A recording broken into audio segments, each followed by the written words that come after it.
The Noble Truths of Family Life. The Noble Truths of the Heart.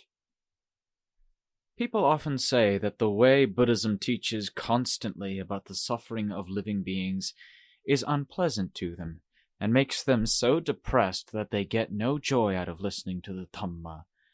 They feel as if the sufferings and discontentment being talked about were joining forces with the sufferings and discontentment already inside them, making them despondent and sad. If that weren't enough, the basic principles of the Buddha's teaching, the Four Noble Truths, Ariya Satya, start out with suffering as their primary theme, since that's what the religion teaches about far more than anything else. It's as if the Buddha were driving away the people who, out of fear of suffering, come running to the Dhamma for shelter, so that instead they will run away from the Dhamma, inasmuch as they don't want to sit and listen to anyone talking about suffering and discontent. Actually, when people say things like this, it shows that they haven't had enough training in the religion to understand its true aims. The fact that the religion teaches about suffering is completely in line with the way things are. This is in keeping with the name Noble Truths. These truths are the religion's basic principles. They're true. The Buddha was a person who truly knew. This is why he was able to point out the lacks and deficiencies in living beings, for the sufferings we experience all have deficiencies as their basic cause. Say, for instance, that the body has a painful disease. This shows that there's a deficiency in it. If every part of the body were perfectly fit and healthy, there'd be no way for pain and suffering to arise. You can see this from the people with their various ailments who come pouring into hospitals for examination and treatment. All of them, without exception, have deficiencies in their bodies. They're not fully healthy at all.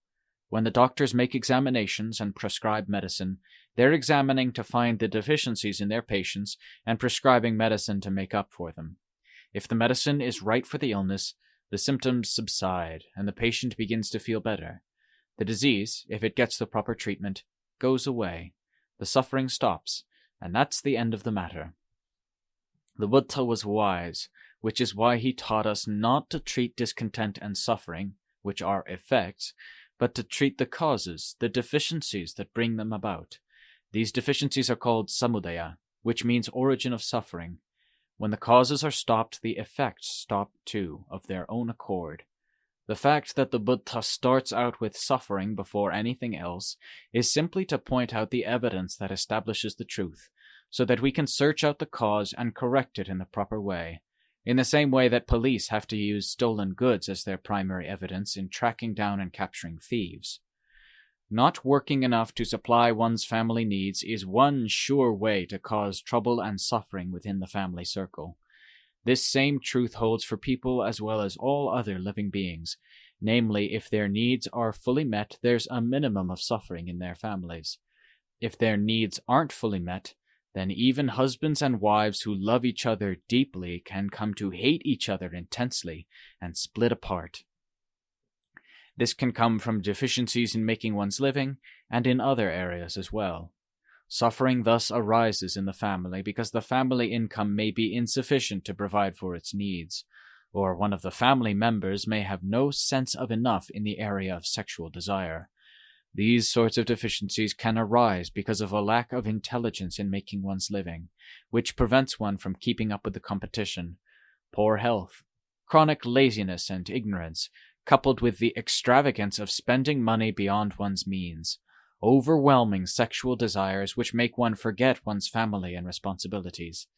These are just a few of the possibilities. These sorts of deficiencies are termed samudaya, the origins of suffering. Wherever any of these deficiencies becomes pronounced, the suffering which follows is also pronounced. Wherever we are deficient, that's where suffering will follow.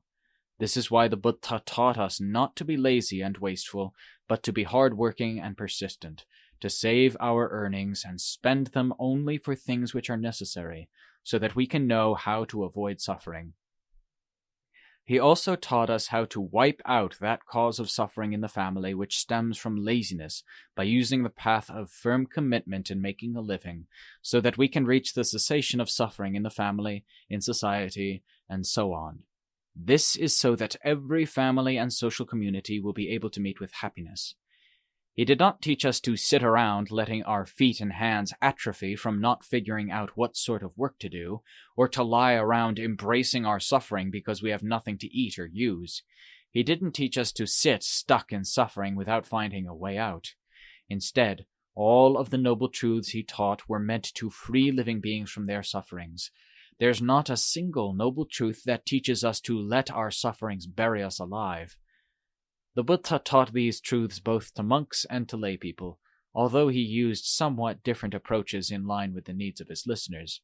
But in the final analysis, he taught the noble truths so that people would become wise enough to rid themselves of suffering, both on the external level, family, home, society, work, and on the internal level, the sufferings that arise exclusively within the heart. The obstacles that prevent us from keeping up with the rest of the world and providing for ourselves are actually caused by ideas we think are up to date. For, who knows, up to date here may mean up to date in terms of the origin of suffering, that is, the view that we can get away with earning just a little and spending a lot. If instead we try to follow the path indicated by the noble truths, our earnings are sure to grow day by day.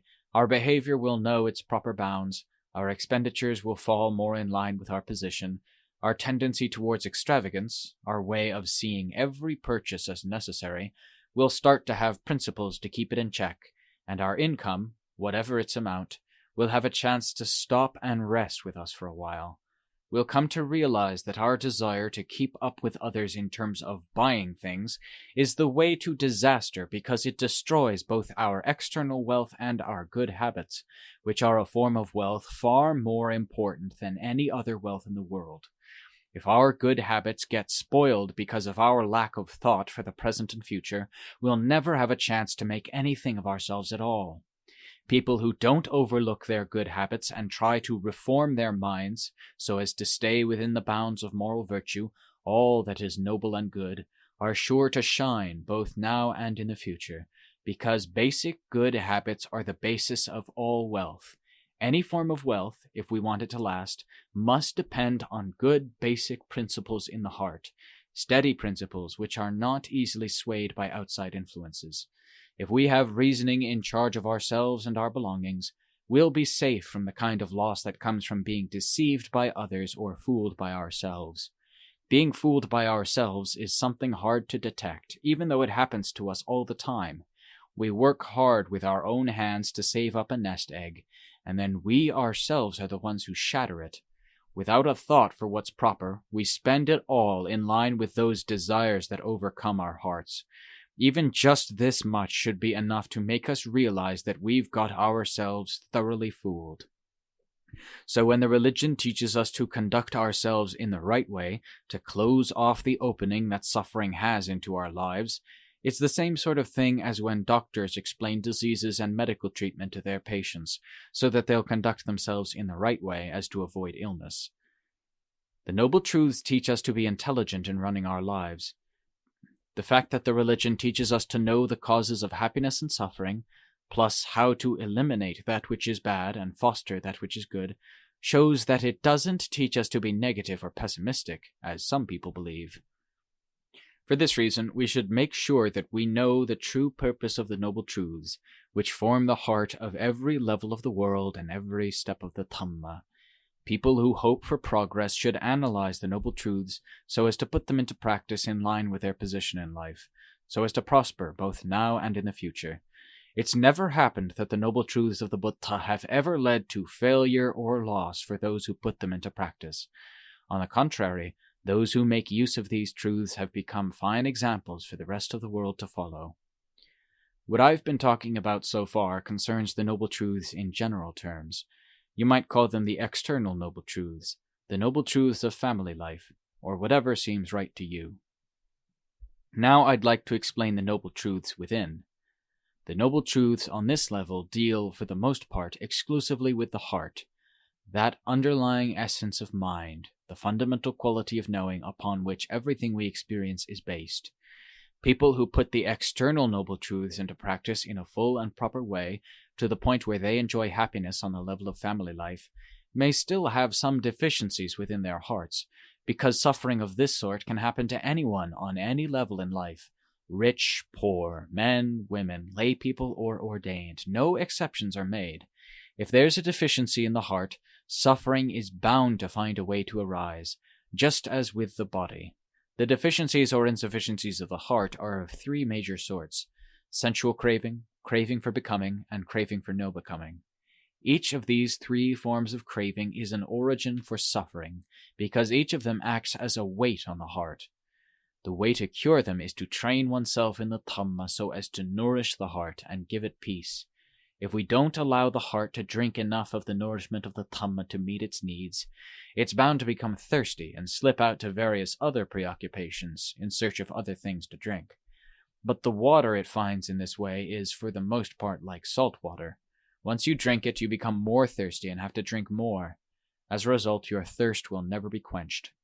The heart thirsting for preoccupations that give rise to more craving will never reach the land of enough, but instead will stay stuck in a land of hunger. The Buddha thus measured the thirst for this sort of water by saying, "There is no river equal to craving." This is the sort of water that causes harm to those who drink it, aggravating their thirst, making them want to keep drinking more. If we persist in drinking a lot of it for long periods of time, our intestines are going to corrode away for sure.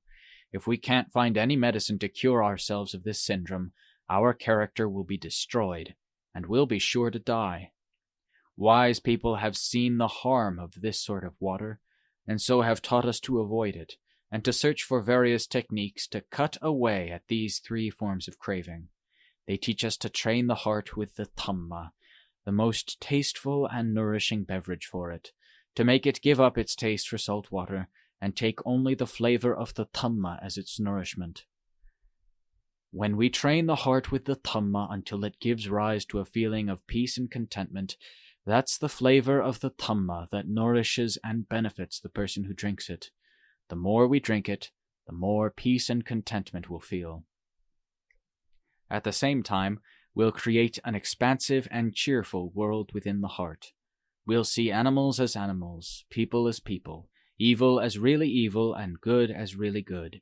In other words, we'll be true to the principles of the Dhamma without being swayed like a person under the sway of hunger, who sees dry leaves as fresh vegetables, and so stuffs a handful into his mouth, and then, once his hunger is gone, realizes the harm of his hunger, in that it could make him so blind. Thus, our desire for things that aren't worth desiring is termed the origin of suffering, samudaya. Suffering is the harm which comes from this sort of desire. We torment ourselves to the point where our hearts can't stay still, for they are pressured into restlessness all the time.